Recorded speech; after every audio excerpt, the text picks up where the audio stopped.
Anxiety, when I think about it, is kind of a longer lasting thing than stress. Okay. That stress is kind of in that moment, kind of feeling overwhelmed or needing a break.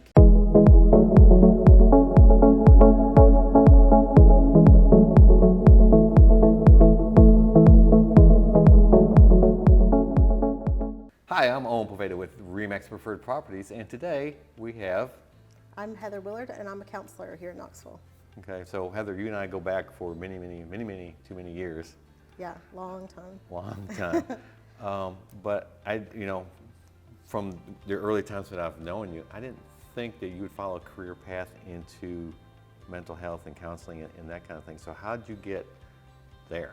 Yeah. So part of me is, I wonder what you thought I would be, but when I graduated from college, my undergraduate degree was in psychology, and I did some social work. Mm-hmm. And I loved that. Like, I loved helping people. I've always been like a helper. Right. And that's really fulfilling, but it was really, really difficult. It was really challenging and was very draining. And so a little while later, I became a stay-at-home mom. And when I was ready to go back into the workforce, I thought, what can I do where I can be that helper, where I can be a helper and do Right. what I want to do that feels fulfilling and I'm good at, you Right. know? And part of that is counseling. Like, I'm always the person that one of my past supervisors said I was a hair holder because people would come to me and like vomit their stuff all the time. And I've So kind you're of holding been your hair that, back? right. I've kind of been that person Yeah. forever. Like, even in college. So people just naturally gravitated to yeah, you. yeah. I would be at like some crazy party in college, and Yeah. like you'd find me in the corner talking to somebody about their problems. Wow. You know. So after my kids got back to school, and I was like, okay, what do I want to do? Yeah. That's really what I wanted to do. And even though I felt like I had the skills and it was kind of my gifting, I needed to go to school for that. Right. So I'm back to school, second career. Right. Here I am, Yeah. and I love it. So it's kind of like a second career, but it's just slightly off from where you started. You started down that path and just kind of took a little side road down to something that you enjoy more, Right, that you yeah. just naturally are gifted to. Yeah, it's a little bit different, Yeah. but yeah, I love it. So you use your powers on your kids? I do. So, it's back to school time. I know a lot of kids have, stress and anxiety when they go back, going back to school and stuff like that. So what are some things we can do to help our kids out at that time when, get them prepared? Yeah, so stress and anxiety affects not just kids but adults, and the way that we address it is very similar in kids as it is to adults. So a lot of times we don't think of ourselves as our bodies. I'm more than my body. Right. Who I am is not this body that I live in. However, we are tethered to these bodies for Yeah. better or worse, right? Right. So we want to make sure that we're doing the things that take care of our body. So getting enough sleep, making sure you're getting some kind of activity or exercise, making sure that you're eating healthy foods like proteins and vegetables and not a bunch of junk food. Right. Making sure that there's time for play. That's important for adults and kids. Doing stuff that's fun. Mm-hmm. is Fun activities. Yeah, doing something that's fun Yeah. is good for your brain. So that's important too when you're thinking about kids, not to overschedule them. Mm-hmm. If you're going from activity to activity to activity and homework and there's no time for fun, Right. that's not good for your kid. Yeah. There needs to be time in there Just for downtime. Yeah, there needs to be downtime and time to just Yeah. play. Yeah. That's kind of interesting. So as adults, I guess we need the exact same things that our kids do.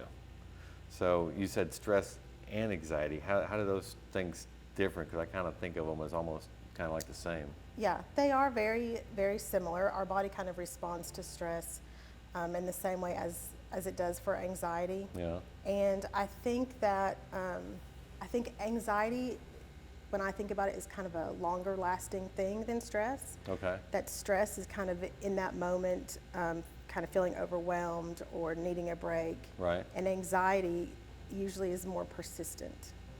Huh. And Okay. anxiety can also be, like, I think of anxiety as living in the future or living in the past. Anxiety can be, what if this scary thing happens? What might happen? The what ifs. The what ifs. Right. and the fear of the future. Right. And it can also be worry about the past, or thinking about really scary things that happened in the past, Right. like flashbacks or just really negative memories. Okay. So anxiety usually is in the past or in the future. And if we can bring ourselves back to the present, Right.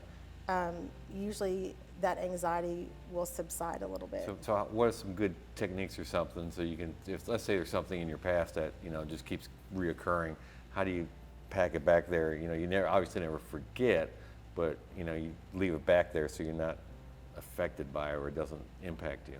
Yeah, so if you have something from your past that continues to come up and continues to come up and continues to come up, then there's some missing reconciliation there. Okay. And that can be maybe just something that was really sad, maybe a little bit of grief, but it could also be something that was kind of traumatic.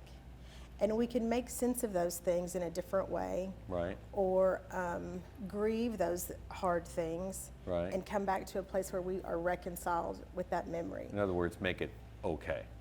Yeah. Okay. Yeah, find some kind of resolution there, because if we just push it back and push it back and push it back, Right. it's not going anywhere. Right. It's coming back. So at what point is it a good idea, if you're having difficulty putting something back and reconciling it, to actually dial up somebody like you and talking to somebody or a friend, or at what point do you look for additional help? Yeah, I think any time is a good time to seek out a friend or a counselor, but especially if you notice that the stuff that you're struggling with from the past, or even worries about the future, is getting in the way of your daily functioning. Like Okay. if you're having trouble sleeping, or you can't get through your day, or you're distracted, your stress and anxiety is overwhelming, definitely seek out someone. So that you can basically, work if it's through getting with. away of the things that you'd like to do, that's when you need to maybe take some action. Right, when your quality of life starts going down, Right. yeah, step in and do something about it. Yeah. All right. So anxiety is it's stuff in the past and worry about the future. Then stress, I guess, is the here and now.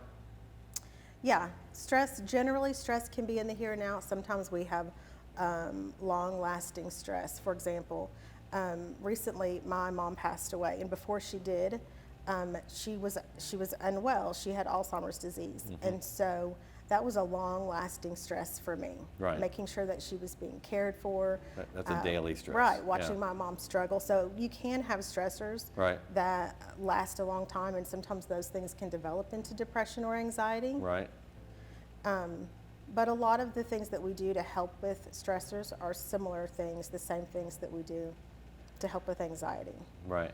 And I guess it's just how you, what's a good word? Not think about it, but how you deal with that issue and how you handle that issue, how you I don't know a good way to put that. You have a good way to, how you deal with that? I think the way that I would reconcile stress and anxiety is that stressors can cause anxiety. Okay.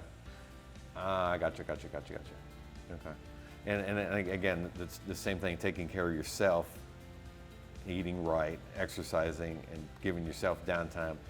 Those are all good Right. stress relievers. Those are your building blocks for Right. being able to be flexible when the hard stuff happens and cope and move through those things. Again, you can go to a counselor or even someone that you're close to that you see that seems to kind of cope with things really well. Right. And see how they cope with things or learn more coping tools. Right.